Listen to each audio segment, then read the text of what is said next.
Instagram, you talk about your journey into scuba diving, and you say it kind of started from a breakup that you had, and it was quite a pivotal moment in your life.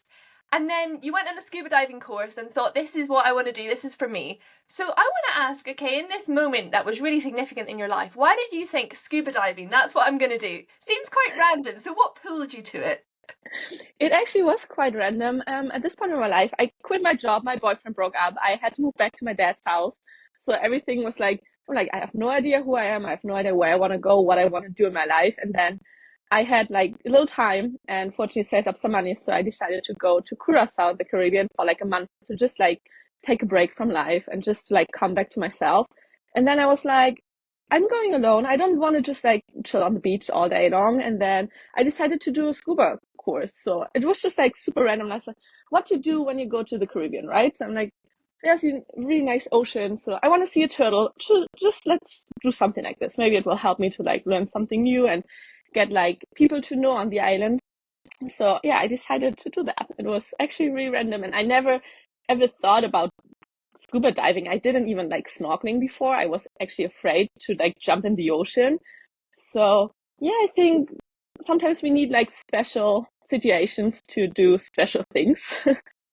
Yeah, for sure. And I think it's funny when we look back at a lot of pivotal moments in our life, and you say, I wanted to go and see a turtle, so therefore I tried this. But it's sometimes it is actually that random, like, oh, I just decided to do this because I was invited along, or I thought something, there are lots of like random things that actually Yeah. can indicate a huge direction in our life and what to do. And I think it's quite interesting that you talk about that you were quite scared of it initially, because I would find that quite scary, like being properly submerged underwater for how long? I don't know, how long do you go underwater for? And I imagine the Caribbean is beautiful water and great to see. But what was your overcoming of fear in that sense of doing that? I think at this point I was like so devastated a little bit with everything, and I was just like, I just need to do something. I just need to prove myself that I am brave enough to do something by myself, and I can like achieve something just like randomly alone. So, and then, I mean, the setup was perfect. It was the Caribbean. It was like this crystal clear blue waters. And I decided to do my course in German because at this point I wasn't really confident in English. So I was like, okay, I just do it for me. I just do it really like in my comfy zone as much as I can. So I went to a German dive shop there, and the girl was really, really amazing. She told me like all her stories, and she was really excited for me because she know that I was alone, and I did my open water course alone with her as well. So we talked a lot, and I got to know her story, how she ended up becoming a dive instructor and being on Curacao. And yeah, the setup was just like so perfect, and I felt so free. I actually started the course like on the second day I arrived on Curacao because I was like, I just want to go straight into it. And yeah, in the very first dive, so when you start the course, you do like a little try dive first before you start with all the theory, and just to make sure you are comfortable and you really want to do the course. And then we walked in this really beautiful, crystal clear, really shallow water, did the first little exercises, and then we like swam off. It wasn't really, maybe like 3, 4 meters, and then we saw this baby turtle, and I was like, okay, I'm fine. Even if I don't like it, I don't need to do it. I saw what I wanted to see. I'm fine. But then I continued, and it was just like amazing. Yeah, that sounds incredible. And I love how you mention the lady who brought you on the course as well, who was the instructor, because I think we often forget the power of those human connections. She was passionate about her job, she was really lovely, and she encouraged you, she shared her story. And I guess that's a lot of what you will do online with your social platform, is that human connection, because there's lots of websites we can look at, lots of magazines we can look at of inspiration of what to do and things like that. But ultimately, it is that human connection of feeling heard, especially in this day and age, I think, with social media, of feeling like someone gets you, someone cares, you have that conversation. And yeah, I think that it's such a pivotal thing to do that. And then, of course, it's led you to this amazing career, which you may have done if you hadn't met this girl. You might still have enjoyed it and seen the turtle and all this. But it's lovely that that's such a significant part of your story, isn't it? That it's that human friendship that is almost the most natural thing altogether. So I did the course with her, and then I did my advanced course, and then I decided, okay, I want to become an instructor because this might be something. Yeah, you get to meet people, you can like travel the world and do all this stuff. And then 7 months after, I started to do my rescue course, my dive master instructor. This is the way you go. And then all the time, I could really remember my own course because it wasn't far away, right? So I just did all of this by myself. I just knew how scary it can be underwater, how strange it is to breathe out of a regulator, out of a bottle on your back. So it's like it's not natural for us. And I always could like remember how my instructor, how she did it with me, how she like really created this bond with me. And even like the first time still on Curacao, when I dove by without her on my very first dive after my certification, I was like, that's so strange, because she had like this really amazing and great like yeah, I could read her face, because you can talk underwater, right? So you really need to read her face, her impressions, and how she signals your stuff. And she was really great in this. And I always knew if she's happy or not, if I did something really good, or is there something I might should like work on. Without talking, you get to know someone in a so crazy way, and like such a, It's intimate. yeah, it's so intimate. And you have to work with people's fear. So a lot of people are really afraid to learn how to dive. As you said, it's like it's so strange, and you submerge yourself under the water. You go like down to 10 meters or even more. And all the time when I then started teaching, I always remember how I feel, and I could remember how my instructor was with me, and I took it like with me to really try to be always patient, and even like talk a lot to my students and say, okay, I do understand how you feel. My course, my open water experience is not that far or not that long ago. So I do understand this, but I can help you to go over it, or like to work through it, because in the end, if you like overcome your fear, the whole new world opens up for you, right? So you travel the world in a way different perspective, because you're not just on the beautiful island with the palm trees and you see the water. You can actually go down there and see what's underneath, and there's so much to see. Yeah, I love how you put that there. You've got this circle of fear around you where you're happy in this boundary, but then once you actually push through it, suddenly there's like this whole new world of anything, to whether you want to go up to space, down to the sea, or if are just trying something new, doing a new job, traveling the world, whatever it is.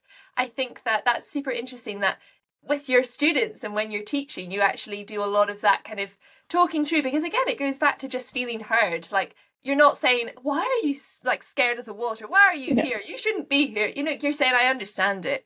I get it. And obviously these people want to do it. But I imagine that if someone goes underwater, having not had that discussion about the fear, but they actually feel it, but they're kind of hiding it inside, Mhm. then if you have some sort of panic when you're under the water, I imagine that's not very good. So that's something that I guess is so important for you to have that empathy, that understanding, to actually read people, as well as obviously being able to instruct them how to dive underwater. So you've got quite a task on your hands. Yeah, absolutely. So, I mean, when you get panicky underwater, it makes everything way worse. And then you might like go up to the surface and say, I will never ever do this again. I had a lot of like women around 60ish, so moms with like grown up kids, or like couples who've been like newly together, so in this age. So, and then the woman or the boyfriend was like a diver, and he wanted to he wanted to get her a diver as well and stuff. So that's even like they don't even want to do it because they want it for them. They wanted to try it for the sake of the relationship, of this like new chapter in their lives. So, or like some moms were like, okay, I wanted to do it before my kids, but then the kids, and then, but now I feel ready. So, and the girls, or when you have like this background, you don't want to do it like just for yourself. You just like do it because your partner asked you to. They are even more afraid. So, and they have way more concerns, especially like moms. They have kids.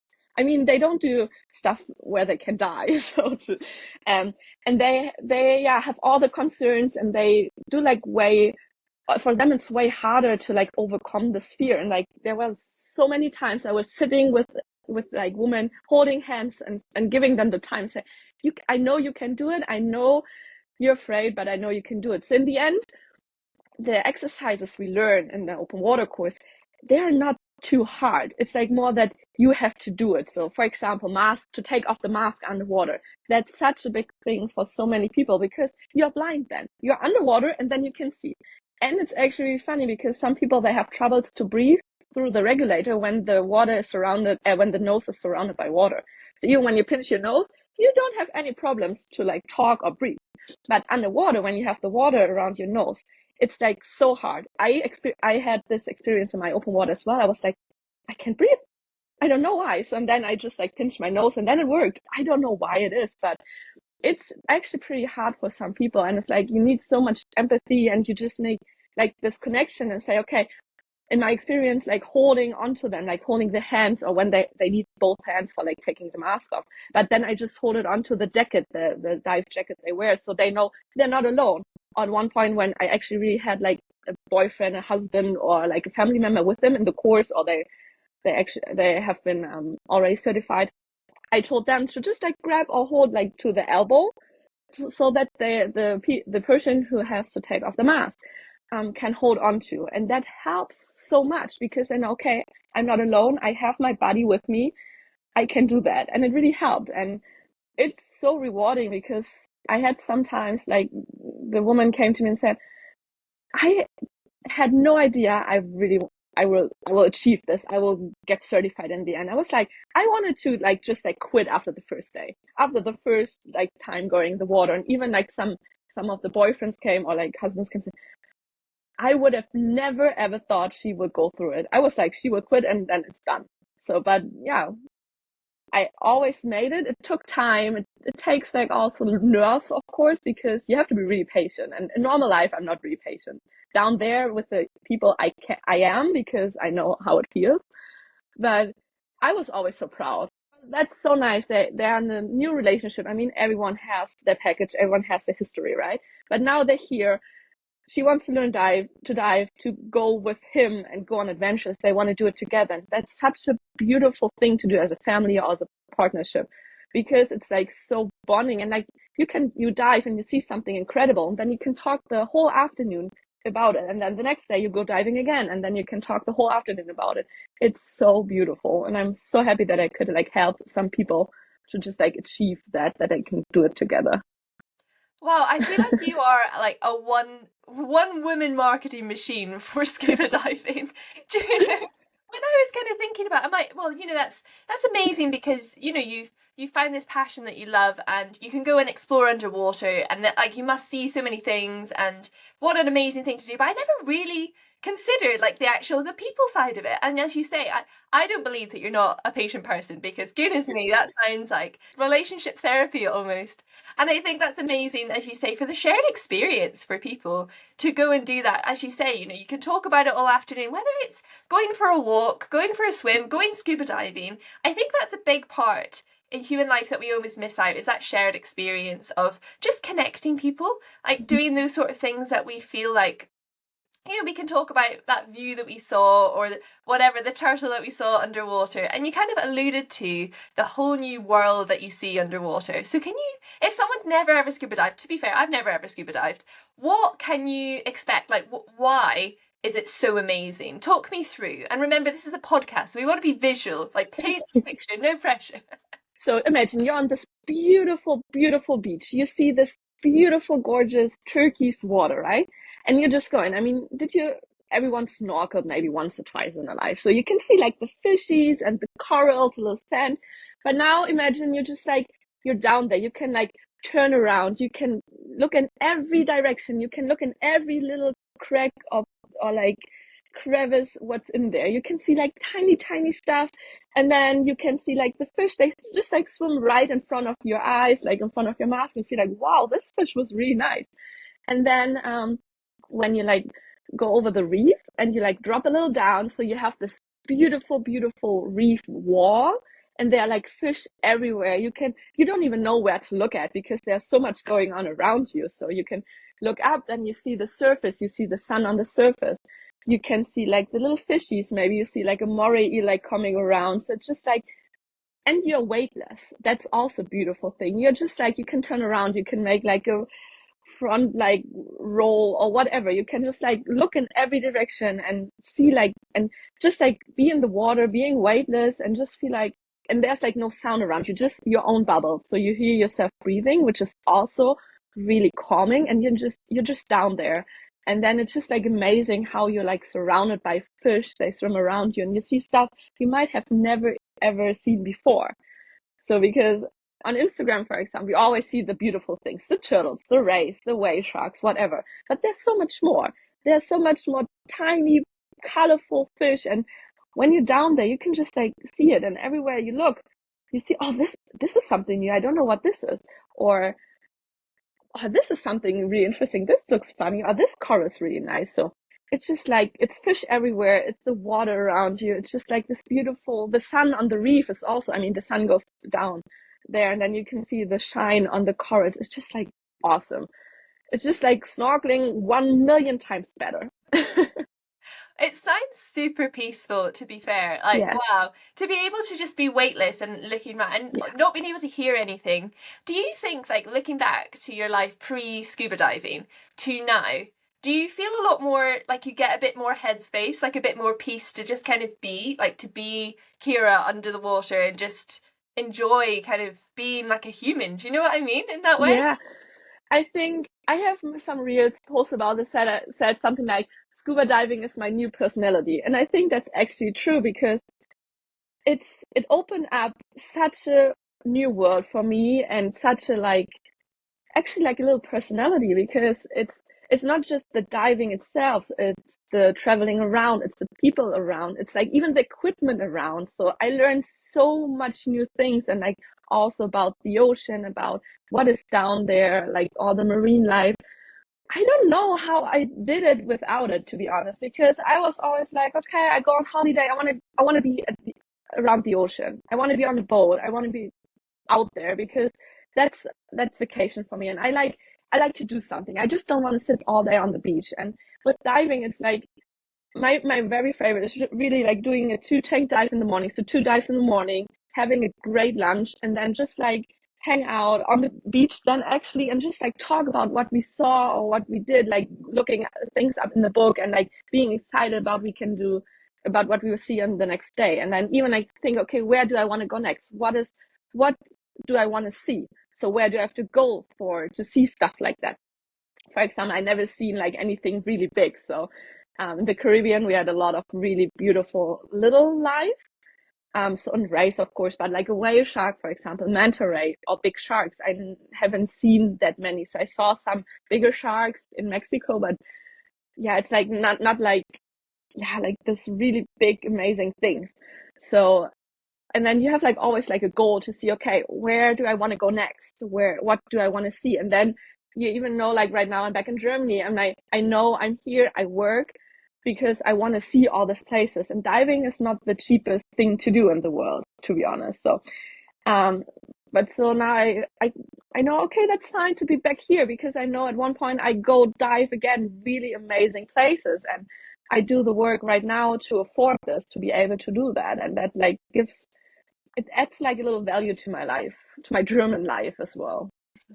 Yeah, exactly. And that's quite interesting, isn't it? Because you know, someone might say, "Well, it's amazing. You're gonna like go and dive all the time, and you're living your best life." But like, reality is, you find this massive passion of yours that makes you feel like you've got your whole personality. That it's just so authentically you. But sometimes you do just have times when you're not diving or you're having to work, and that is just life. And I think that often we almost forget that side of it. That we're all like normal people who need to buy bread and milk and you know those little simple things, but you have this passion of things that you want to do, things that inspire you, that you just have this like fulfillment and this piece of what you actually want to achieve and what you want to see. And also once you've seen a turtle or something in the water, once you've ticked it off, no one can take that away from you. They can't say, no, you didn't see a turtle. You're like, well, I did. You know, like you've done that and you've like achieved that, and it's always going to be with you, which is something really special about sport. And also just going back to the shared memories as well. I think that's something that's so significant, isn't it, in these adventures that we can do together. Yeah, it's so beautiful because, as you said, no one can take it away from me, and I can decide freely what I want to do. So I can always go back to work as instructor. And like you said, it's like we kind of forget about the other side of life. Life is not just one thing. Like we see so many full-time travelers who do some online marketing stuff and make money. However, I have no idea how this works. I try to look into it.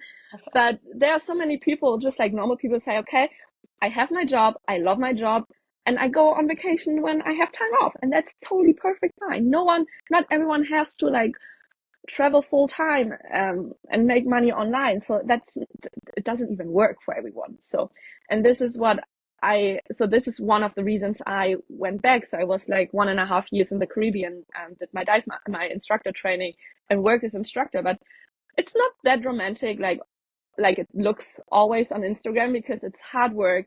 It's the We always say you're not an instructor for the money. You don't do this for money. But in the end, to afford going to amazing places, you need money and you need time off. So that's always something like you don't need have much money, you don't earn much money, you don't have much time off. Or when you take time off, you have to take the time unpaid off, but then you need to save up money, which is sometimes really hard, especially in the Caribbean where I've been. The islands, it's island life. Islands are really expensive.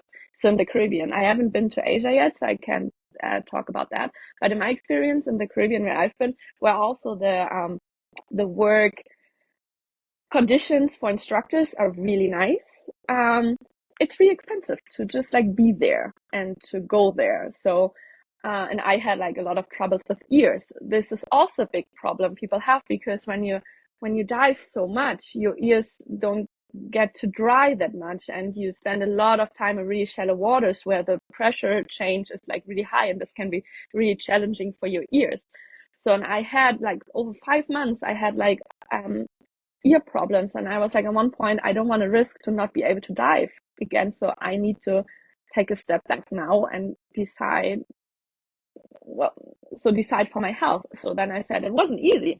So I mean, I was living my dream, but I was like, okay, my health is a little more important for me. And then I said, okay, I need to go back. I need to take a break. And I also said, okay, so many people come and dive with me when I guided dive and say, I dove here, I dove there. I'm like, okay, I just been in the Caribbean. It sounds so stupid, but in diving, it's just like the Caribbean. So the Red Sea is amazing. You have like Indonesia, the Philippines, you have like Thailand. It's like so much, it's so different. And I'm like, okay, I want to save up some money. I want to go back to work a bit and like travel places and dive places, and then I have like more experience as well, and then I can start teaching again. So I was like, okay, and I don't have to do it 100%, right? So it's like your decision to say, okay, I want to be instructor full time. I love it.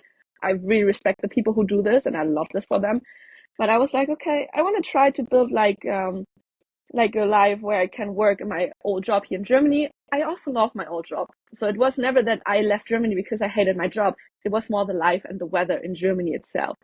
So, but I was like, I want to try to build something like in between, so I can dive, I can work as a production manager here in Germany, I can travel, right now I just try to figure out my way of life, which is harder because there's no standard for me. So I lived the standard German life, like I had a job, I had a boyfriend and a really nice apartment in this big city. I lived all this, but I figured out, okay, that's not for me. So right now, okay, but that's what I always learned when I grew up. That's the life you live. That's like when you're successful, right?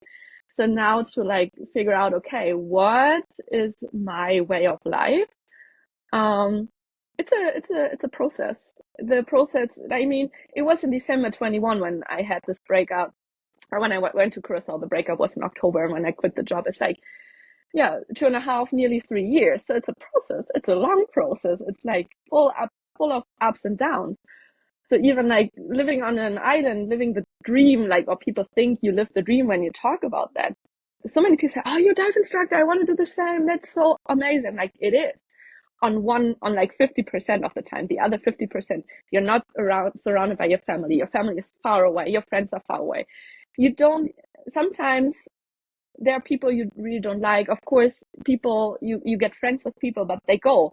People come and go. You have to say goodbye so many times to people you like really love, or like you really feel like, okay, you're my girl, and then 3 months later she's gone because she continues her way of life. So it's like pretty hard. And then when you get sick, you're like on an island somewhere where you might don't even speak the same language like the doctor. So then it gets like hard, especially like situations where when life is not just like beautiful turtles and amazing corals.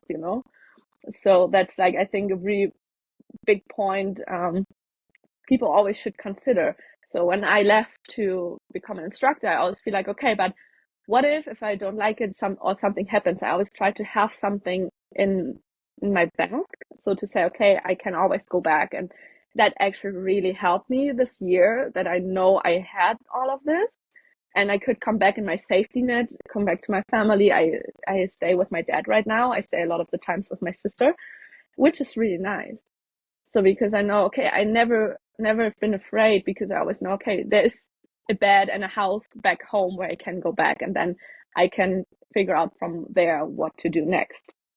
Yeah, I think normalizing normal life Yeah. is actually so powerful, and it's something that is not talked about enough. You know, you obviously went out and did an amazing thing. Like, you lived your dream, as you said, but however, you still need to do your washing, do your cooking, deal with, I'm sure, sometimes difficult customers, or do the work that you don't want to do. Like, every single life has two sides of it. And I think that that's something that we kind of forget about, isn't it? We put it up on a pedestal, and people might say you lived the absolute dream, and I'm sure that you said yourself you lived your dream, which is amazing to do that. But it is always like a full package, and as you say, if you hadn't gone and done that, like you went out, you took a chance, but you could always come back to Germany, to your job and your life here again. If you'd not left your job in the Caribbean, you would always have that to go back to. Like, I think that it's a fear thing again, isn't it? Like, leaving that kind of comfort zone to go and see what there is, what is life. And I think that we just navigate it. Like, it's almost like a ship that we're trying to figure it out, because no one has a linear path. And often you don't really know what you have until you kind of Mm. leave that. So you don't know how valuable it is having family and friends or people who speak the same language as you, until you go out to a circumstance and an environment that you don't have that. And then you come back and you're like, oh my goodness, the doctor speaks the same language as me. This is amazing. Like, all the simple things. And I think that's so valuable. And I know that for me, I'm obviously British and I live in France at the moment. And that's one of the things that just being able to converse in normal, speaking English as fluent, because I'm not fluent in French at all, which is terrible.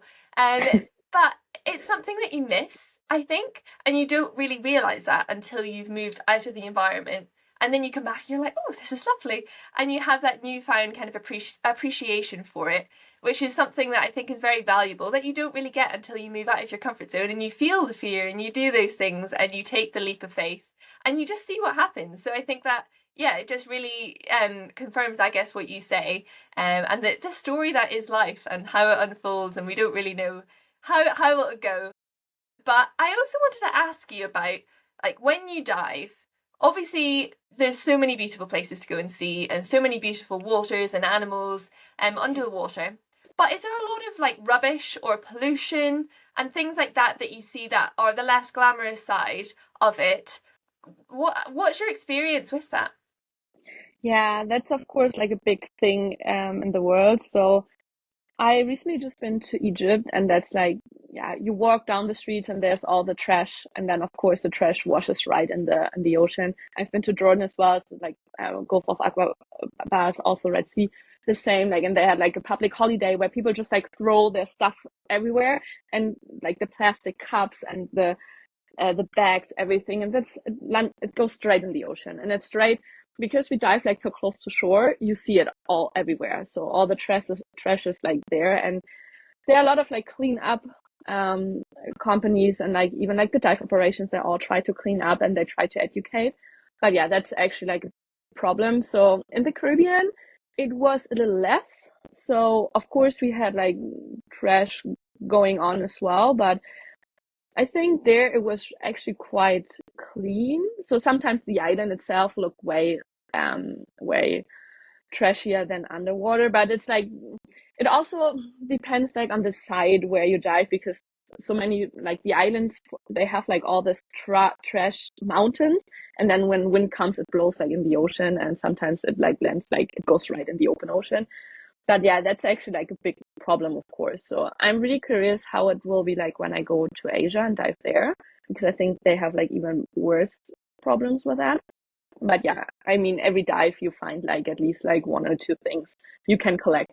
So there's like some things they call like take three for the ocean, for example. So where I say like everyone can like take like three pieces trash out of the reef to protect. But problem actually, like even like when you drive out with a boat, you always see like a bag or some trash on the surface, like plastic water bottles. That's like a big thing where I feel like, I mean, we here in Europe, we have like the tap water we can drink really safely. We don't have to buy like plastic bottles, but in so many other countries, it's like you have to, yeah, buy bottled water or like the big gallons of water, and not all the people like have like a reusable bottle with them, which what I think is like insane because it's like so easy. You can buy so beautiful bottles for like $15.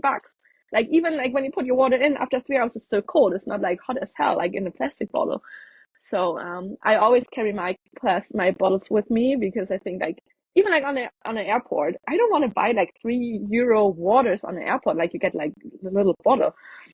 So I think so much of the trash is really like avoidable, and I think yeah, there has to happen so much more.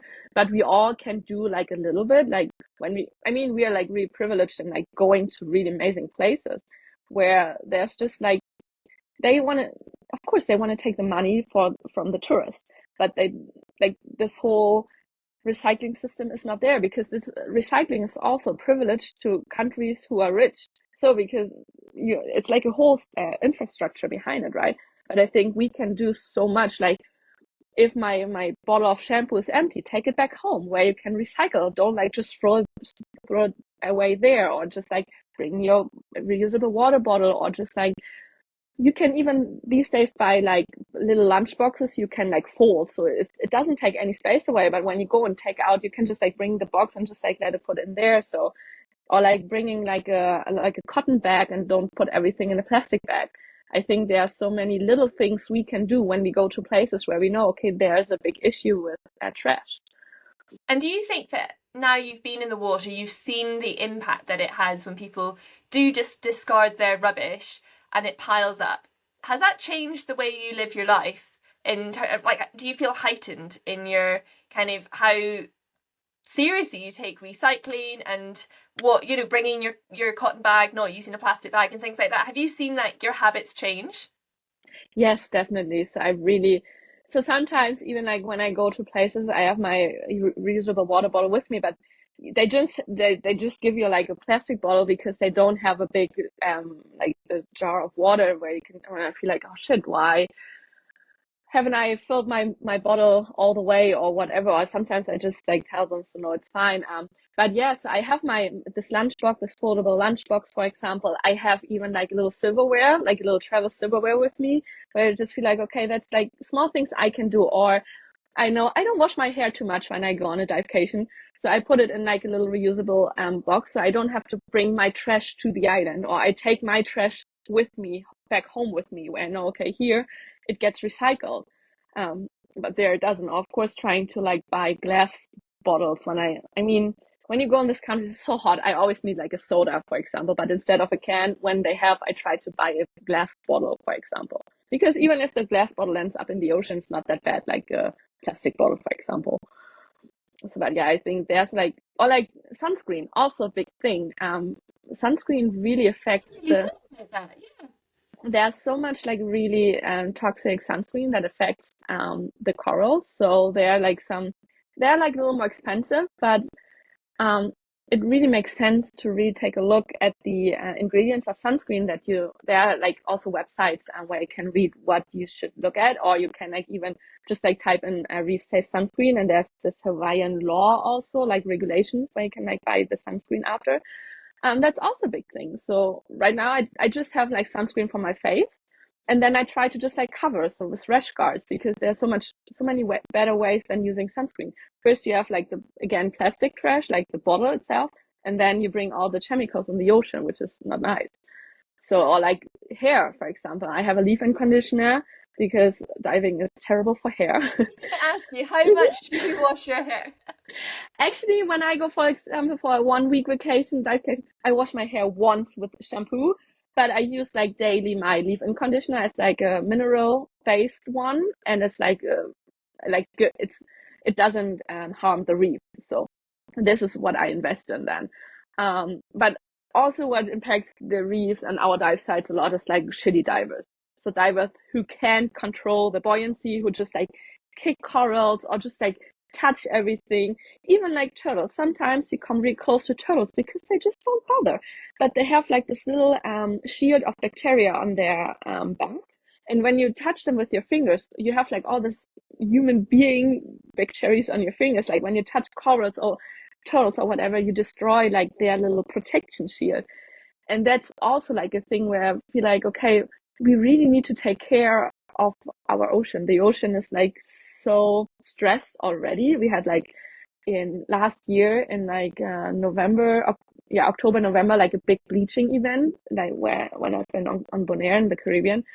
So fortunately, it came back really well, but we see it. We already see it. Like the oceans get warmer, the more trash people touch, and people don't care.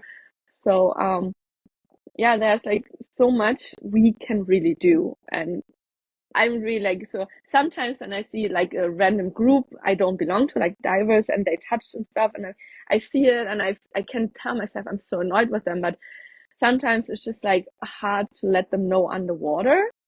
So I feel like, yeah, maybe I should like be way more like go there and say no, no, no, no, no. But some people, they just don't get it. They just touch everything. Where I feel like maybe even like the dive guides have to be like way more strict with them when they see stuff, or like people with cameras is also like a thing. When they go so close and they lose everything around them, especially with the fins. So normally you try to have like your knees a little up, like in a 90 degrees angle, so that your fins are above your butt. So, and the fins don't hang like in the corals when you take videos and pictures. I hear some people, they have the cameras and they're just like, okay, I just concentrate on my picture, nothing else anymore. Wow. Yeah, it's Yeah, like we that are the biggest harm to our ocean, I think. I think you're really endearing me to turtles here specifically. With their little protection on their shell, and I just think that is it's crazy how nature has that level of protection for itself, and then Yeah, humans aren't designed really to be in water. Like that's not our natural habitat, and it's amazing that we can go down and yeah, we can see that and we can experience that is incredible. But as you say, it's outside of your natural habitat. Even when you go to the breathing with having water around your nose, as you said earlier, it's a whole different process to learn. So you need to respect that. This is a different habitat that you are lucky enough to experience, but having that respect of not touching things, and actually just appreciating is so important. And if I ask you what is your standout dive? Like, is there one that springs to mind that is just so special for any particular reason that just springs into your mind? it's like so hard because every dive is so different and there's always like something so crazy. So I recently been to Jordan and dove in the Gulf of Aqaba, but it was more like I saw it on Instagram. Some other people went there. I'm like, I have no idea about how diving is there. I'm like, I just go and take a look. And it was so amazing because it's like not many people go there for diving, and you can really tell in the reef system there because so much life comes really out. We had like octopus swimming out, and they just like swim out, swim here, took their little show, and just like showed off. And I was like, that's amazing. Or we saw like really amazing big frogfish, and a frogfish is like that's the highlight when you see it as a diver because they hide really well and they change their color and like they sit perfectly in their surrounding and they change their color to their surroundings. So it's so hard to spot them. And we saw two of them, really big ones. So I was just like so amazed by this like untouched reef, you can tell, because haven't been many divers and it was just gorgeous. It was easy diving. It was so much beautiful life. But on the other hand, when I went to Egypt, we did like a World War II wreck, the Thistlegorm. It's like it was a British Marine carrier, and it was bombed by two German planes. Like the Nazis bombed it, and it sunk there. And it was just like this was actually part of our history. We did 3 dives there, and 2 day and 1 night dive, and we even like swam into the wreck. And you can like see like still the cars and the stuff they carried. They had like ammunitions, and weapons and little motorbikes. It's like a really famous dive site. So I saw a lot of pictures beforehand, and going there was also so like I was swimming into it. The guide said it's like an actual museum, and I felt like this. I was like, that's so special. that was so like something like of human history. So that was also special. But also when I remember back to Bonaire, it was like Bonaire is really known for shore diving. So you just take your stuff whenever you want. You go to whatever place you want to go and just dive on your own time, on your own schedule, on your you even decide how deep you go, how long. And this was also like just so nice because it was not just like a big thing or you have to go on a boat. You just like go there. That was life. I was like, that's like pure freedom. You just grab your stuff or you're like on the weekends. So I did it with my, with a friend on the island.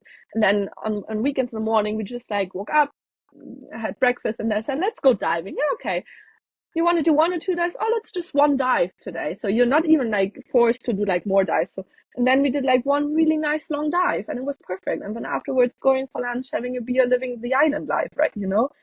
Or when I went to Mexico, I think Mexico was like on my bucket list because you dive the cenotes there. It's like flooded caves and that's just gorgeous because it's something very different. It's like fresh water, so you're not surrounded by salt water, which is really weird in the beginning because like something tastes wrong because there's no salt. And then you just like actually like dive into the little cave and it's like a little darker and you feel like I did this, but walking in a mountain, you know? And now it's like you're submerged in a cave and like you like underneath tree roots. So this was also such a amazing feeling. I was like, oh my goodness, I have no idea what diving is all about and how different diving can look like. So you can do like the ocean dives, but you can do like dives like this. You can do, yeah, shore dives, boat dives. It's like there's so many different ways of diving. And I'm like, I had no idea when I saw my first little baby turtle in my very first dive. I'm like, I had no idea what's behind all this. So it's like crazy. I love how passionate you are about diving, that I ask you your one standout and you give me four different examples of like, well, first this, first this. It's like so hard because it's like you can't even compare the different types of diving. It's like I just can't. No, I love it. And I also love how you kind of go back to the start of your journey is seeing a little turtle. So I guess when you see a little turtle, I feel like I've never said turtle so many times in a podcast. When you see that little turtle, like it reminds you of like little you when you were back at the start of your scuba diving, and it almost brings you kind of full circle. And I think you need to like start a brand with a turtle in it. I think that, you know, you definitely own that. But I just think that that's a beautiful memory, just of showing you kind of where you've gone and where you've come from.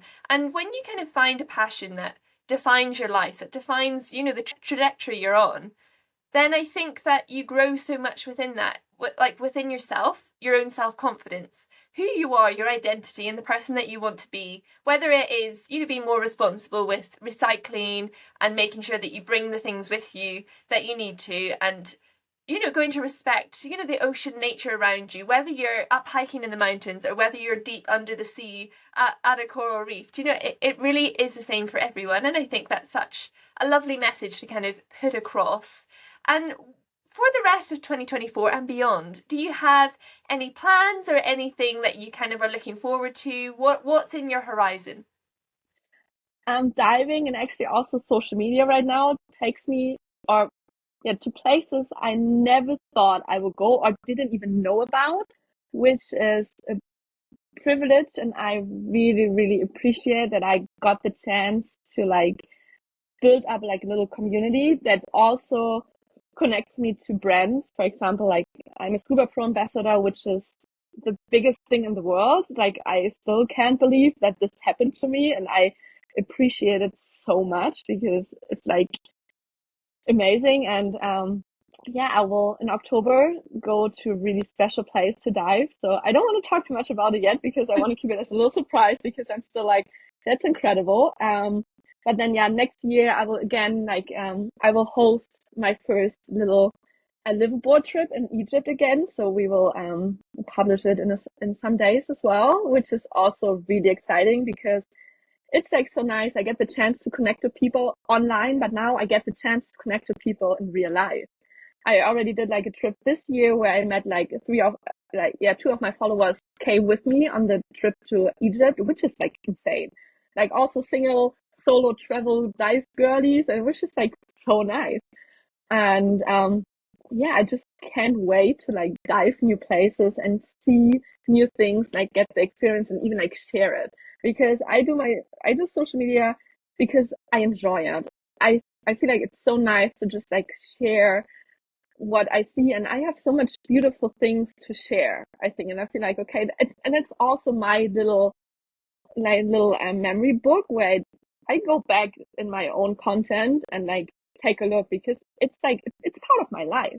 It's experience I really did. And sometimes I feel like you have so many things on your phone, like videos or pictures. So with my reels, for example, I put them together, and then it's also really nice memory for me. But yeah, I'm really excited to like really dive new places and like travel new places in the world and see like meet new people, get to know other people, which is also like you never know when you go somewhere, you have no idea who's there with you. And then yeah, you spend like a week on a boat together with them, because I will go on like liveaboards as well. And then you leave as friends, so which is so nice, and I'm so excited. And the more I do, the more opportunities open up, or the more impressions I get. Like people say, "Oh, you need to go there and dive there," and like, okay, I had no idea that this is existing, but okay, I will go there, or maybe we go there together at one point, or we meet again, or whatever. So I'm really excited about all this. What is coming? So I decided I just go with the flow. I will be open for everything that comes, and I think I have some plans, but I think something will come up as well. So I'm just so excited and happy about every opportunity I get right now. Incredible. And if someone wants to follow you online and keep up to date with your travels, your life, and all the amazing dives that you're doing as well, where should they go? My account is on Instagram. It's kira.dives. So this is where I share all my experience, and I always try to like update on everything I do and invite people to come with me. Incredible. Well, I will link that below. And I also want to link your recommended sun cream, whatever your Yes, friendly ocean sun cream is. Recommendations, everybody go and check that out, because I think that's so important, and it's something I've never even thought about. And I think a lot of it is our own ignorance of I don't think about that, you know, and I think that's so interesting when you have those recommendations to really stick with it. So do check that out as well. And Kira, thank you so much for joining the show and talking to me all about your life, your diving, your passion, and I've just really enjoyed this conversation. thank you so much.